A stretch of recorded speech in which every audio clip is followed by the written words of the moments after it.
Bob? How about a little Penn State Blitz here on Penn Live after what we just saw at Heinz Field, which was kind of weird. Yes. 51-6. Who at halftime, if I would have told you the final score would have been 51-6. Penn State led 14-6, and it could have been 14-14. If I told you it would be 51-6, what would you have said? I would have told you no way at halftime. I would have told you no way about midway through the third quarter after the drive before Penn State's safety. Yeah. They, obviously sputter out again. They punt. They kept putting them inside to 10, and it just wasn't good enough. All of a sudden, they get a safety. Everything turns around. I wouldn't have believed it, though, even at that point, that it became such a blowout. Of course, you probably wouldn't have assumed Sean Clifford would be throwing downfield late in the game to break 50. But, hey, that's Penn State, the game that is no bigger than the rest of them. Let's bounce around a little bit here. We don't want to bury the lead. So you mentioned it. It's 44-6. There's like 4 minutes to go. Penn State gets the ball back. McSorley goes out. It's pouring rain. You would think, let's just get this game over with. Right. Let's run the clock, maybe take a couple knees. I don't know. First collegiate pass for Sean Clifford because Tommy Stevens isn't ready to go. He takes the ball, and he's chucking it deep down the field to Brandon Polk.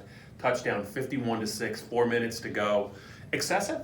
Well, if I was James Franklin answering the question, and he wasn't asked it surprisingly in the postgame, but if I was answering the question, I would probably say that Penn State runs a RPO offense that takes what the defense gives it, and if Pitt wants to give it a touchdown, I don't know how long the touchdown pass was, but however long it was, if they want to give it to them, like 35 yards. They're going to take it. The flip side of that, of course, is you could just hand off and ignore what the defense is giving you. So, I don't know, excessive perhaps. He would also probably mention the college football playoff and the style points that come with it. The fact that Pat Narduzzi didn't take a chance to sort of dwell on it in the postgame probably tells you a little bit of all you need to know about this one. Yeah, and if you scout Penn State at all, and you just looked a little bit at the Georgia State game last year, when they were up 87-0, I think that was the score, and Georgia State just wanted to kick like a little 20-yard field goal there at the end of the game. Right. Get a little respect, don't get shut out. Franklin calls timeout to ice the kicker. Yeah, I think he's probably going to throw deep with Sean Clifford after some of the things Narduzzi said about Penn State. And Franklin said some things about Narduzzi, whether they want to admit it or not. This is quite a little feud that they don't want to talk about. It's the most passive-aggressive hate that I can remember in college football for a long time. And I think they should both own it, but they won't. So let's get to second down here on the Blitz, and let's talk a little bit about KJ Hamler. Yeah. Because we talked about him a lot last week. And it just seems like there's little question that I don't know how fast you have to be to corral this guy, and I don't know how you corral him in the open field. He does things, though, that you just can't. I don't know how you guard him. If you can't be physical with him at the line of scrimmage, if he gets the ball, he's going to score. Yeah. He scored the first 2 touchdowns, did it in a variety of ways, made DeMar Hamlin look really bad on that jet sweep, then caught another pass down the middle. You follow recruiting. Did you know he was this good? Well, I don't think anyone did because he had an ACL injury that kept him out his senior year, and quite frankly, I don't think Penn State gets this kid without that. He's probably in Florida, or God forbid Florida State, the way they're playing right now. Maybe they'd be better if they had him, I don't know. But you look at what he did in high school, Bob, and he had a whole bunch of schools coming after him, Michigan State. Then the ACL injury popped up. A lot of teams backed off. Penn State did not. They were willing to wait it out. And he said it, KJ Hamler did, after the Appalachian State game and before the Pitt win, that he even doubted himself. What if I'm not this guy that I was in high school? I mean, they called him the human joystick up until he got hurt because of the kind of things you can see him do in a Penn State uniform.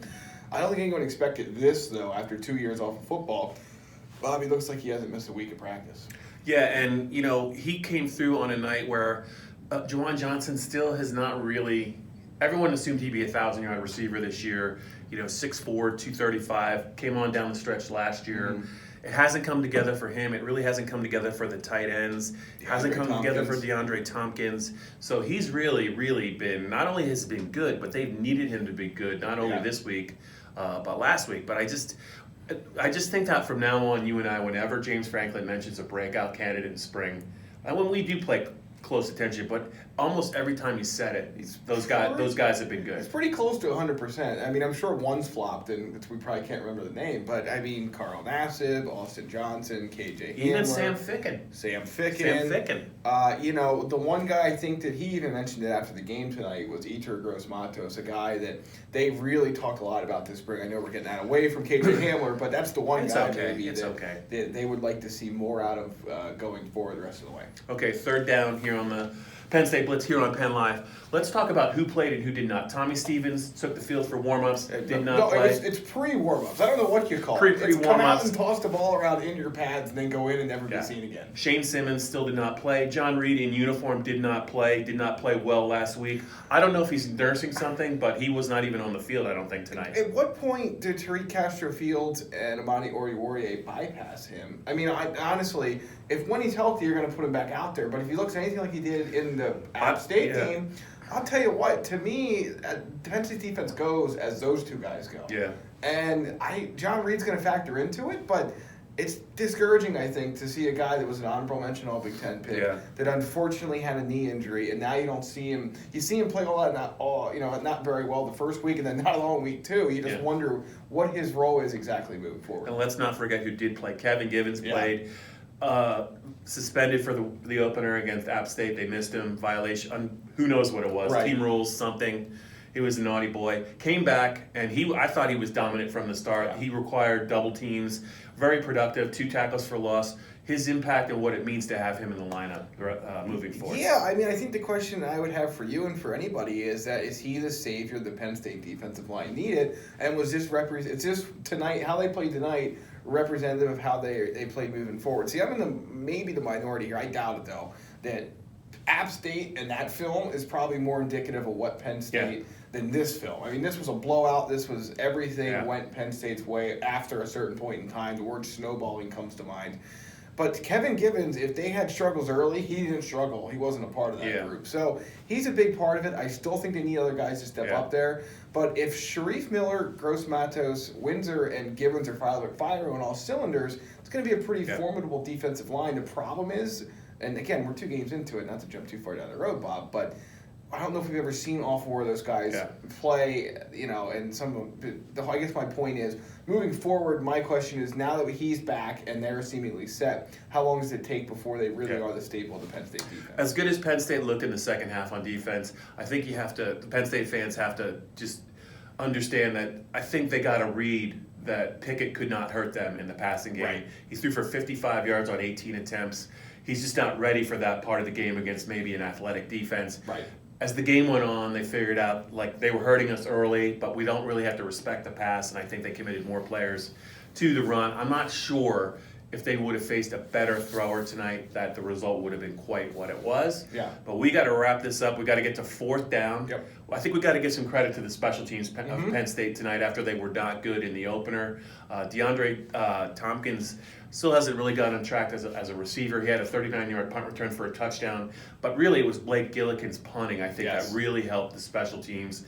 4 kicks inside the 20. Pitt was backed up inside their 10 quite a bit. Field position mattered when the game still mattered. Yeah, we're doing this from the visitors' radio booth, so Penn State's guys were sitting right here at this end zone watching Pitt start drives over and over and over again from this spot in the second half.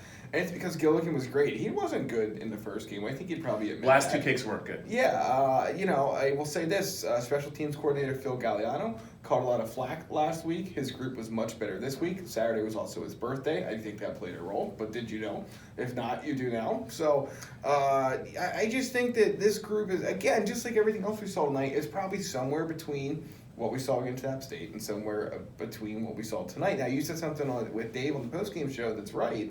This team hasn't played its A game yet, so there's more to go above this. But right now, what we've seen, things are probably in the middle. This was a good one, though, and DeAndre Tompkins runs one back. It was a horrible punt, but a great return.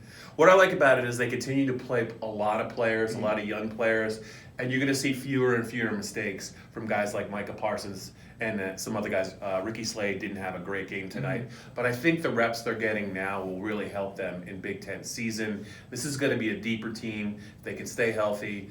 I'm not sure what we've seen really equates to what we're seeing from maybe Ohio State, Wisconsin, teams like that. Right. But you just don't know, and I do think this team has yet to play a complete game, and I think that's coming. I think to win like this in the rain, on the road, against a rival that wanted this game after not starting the game very fast, I think it really speaks volume about their depth and their speed and the fact that they do have like another